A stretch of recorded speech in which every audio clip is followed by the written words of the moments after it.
Shalom ibu-ibu yang terkasih di dalam Tuhan. Pada hari ini kita akan bersama-sama merenungkan kebenaran firman Tuhan dengan tema belahan jiwa. Teks firman Tuhan terdapat di dalam Yohanes 15 ayat yang ke-13. Demikian firman Tuhan. Tidak ada kasih yang lebih besar daripada kasih seorang yang memberikan nyawanya untuk sahabat-sahabatnya. Ibu-ibu yang terkasih di dalam Tuhan, seorang filsuf bernama Aristotle pernah ditanya, apa itu teman? Beliau menjawab, satu jiwa bersemayam dalam dua tubuh. Artinya mereka menyatu seiya sekata. Juga kita sebut sebagai teman yang sangat dekat, sebagai belahan jiwanya. Jadi arti sahabat adalah teman dekat atau teman sejati atau belahan jiwa kita yang tidak terpisahkan sehidup semati. Kemudian apa arti sahabat dalam Yohanes 15 ayat 13? Dan apa sebenarnya yang diminta oleh kita untuk dilakukan? Dan bagaimana orang percaya dapat menerapkan perkataan Tuhan Yesus ini? Baik, kita akan lihat terlebih dahulu apa yang dikatakan Tuhan Yesus. Dikatakan Tuhan Yesus menyerahkan nyawanya untuk sahabat-sahabatnya. Perkataan Tuhan Yesus ini menunjukkan kasihnya yang tak terbatas kepada sahabat-sahabatnya. Sahabat-sahabat Tuhan Yesus adalah orang-orang yang sangat dikasihi Tuhan Yesus. Sahabat-sahabat Tuhan Yesus adalah orang-orang yang telah dipilih oleh Tuhan Yesus. Sahabat-sahabat Tuhan Yesus adalah belahan jiwanya Tuhan Yesus. Ibu-ibu dan saya adalah belahan jiwa Tuhan Yesus karena sangat-sangat dikasihi oleh Tuhan Yesus. Tuhan Yesus memperlihatkan kasih yang sangat besar kepada orang yang sangat dikasihinya, kepada belahan jiwanya, yaitu kepada ibu-ibu dan saya. Kasih Tuhan Yesus adalah kasih yang sejati, yang sempurna dan tanpa cacat, tanpa pamrih, dan Dia rela mati disalib untuk ibu-ibu dan saya. Dalam 1 Yohanes 3 ayat yang ke-16 sampai 17 berkata demikian. Demikianlah kita ketahui kasih Kristus, yaitu bahwa Ia telah menyerahkan nyawanya untuk kita. Jadi kita pun wajib menyerahkan nyawa kita untuk saudara-saudara kita. Tentu sampai di sini betapa beratnya kita tidak bisa sanggup melakukan seperti ini. Di dalam ayat yang ke-17 selanjutnya. Barang siapa punya harta duniawi dan melihat saudaranya menderita kekurangan, tetapi menutup pintu hatinya terhadap saudara itu, bagaimana kasih Allah dapat tetap di dalam dirinya? Tuhan bukan hanya mengorbankan nyawanya bagi belahan jiwanya, juga mengorbankan waktu dan tenaganya demi kepentingan orang lain. Kita dapat melihat di dalam Markus 1 ayat 32. Menjelang malam, sesudah matahari terbenam, dibawalah kepada Yesus semua orang menderita sakit dan yang kerasukan setan. Mengungkapkan bahwa Tuhan Yesus melayani mereka hingga malam hari, menyembuhkan orang sakit dan mengusir setan. Apakah Tuhan Yesus tidak lelah? Tentu sangat-sangat lelah.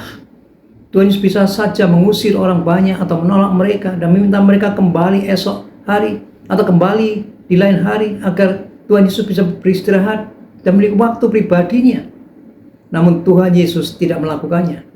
Sebaliknya, Dia mendedikasikan waktunya dan tenaganya, saya katakan karunia-Nya, untuk menolong banyak orang. Bukan hanya orang-orang sakit atau orang tua atau orang dewasa. Juga Tuhan Yesus memberikan waktunya, tenaganya kepada anak-anak. Kita bisa melihat di dalam Matius pasal 19 ayat 13. Lalu orang membawa anak kecil kepada Yesus supaya Ia meletakkan tangannya atas mereka dan mendoakan mereka. Betapa kasihnya Tuhan kita itu.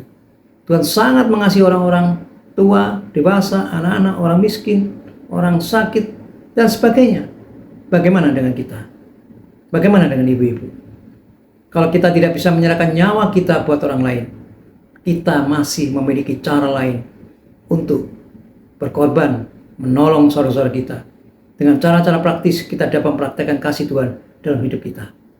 Kita bisa berkorban waktu dan tenaga kita bagi pekerjaan Tuhan, bagi sesama kita. Luangkan waktu secara aktif untuk belahan jiwamu. Belahan jiwamu adalah orang-orang yang engkau kasihi. Suamimu, anak-anakmu, anggota keluargamu, dan temanmu, atau yang lain.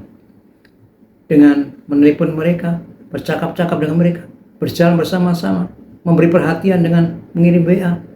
Kita dapat memberikan telinga kita untuk mendengarkan keluhannya, dan sebagainya, dan sebagainya. Selanjutnya, kita bisa berkorban harta bagi pekerjaan Tuhan atau bagi sesama kita. Latihlah cara hidup memberi. Latih diri saudara untuk fokus pada apa yang dapat saudara masukkan ke dalam suatu hubungan melalui pelayanan dalam hal memberi atau bermurah hati. secara aktif tumbuhkan jiwa murah hati kepada pekerjaan Tuhan, dan dengan peka kepada mereka yang membutuhkannya. Ini sifat yang harus kita kembangkan, dan bukan hanya pada apa yang dapat saudara terima saja. Waktu dan tenaga dan dana adalah komoditas berharga di dunia ini. Kita sebagai orang Kristen harus bisa menggunakan waktu dan tenaga dan dana kita bukan hanya untuk diri sendiri, juga mengabdikannya untuk pekerjaan Tuhan dan bagi sesama. Sebagai penutup renungan firman Tuhan pada hari ini, Tuhan Yesus Kristus memberi kita cara sempurna untuk memelihara dan memperkuat hubungan kita. Kita tidak pernah ditempatkan pada posisi yang mengharuskan kita mengorbankan nyawa kita bagi sesama kita. Namun kita bisa mempraktekkan kasih Tuhan Yesus yang rela berkorban bagi orang lain dengan penuh kasih, mengorbankan waktu, tenaga, keinginan, dan hasrat dana kita untuk pekerjaan Tuhan dan demi orang lain. Galatia 6 ayat 10 berkata begini, karena itu selama masih ada kesempatan bagi kita, marilah kita berbuat baik kepada semua orang, tetapi terutama kepada kawan-kawan kita seiman. Karena itu selama kita masih hidup, marilah kita berbuat baik kepada semua orang, terutama kepada belahan jiwa kita. Amin. Tuhan Yesus memberkati ibu-ibu semuanya.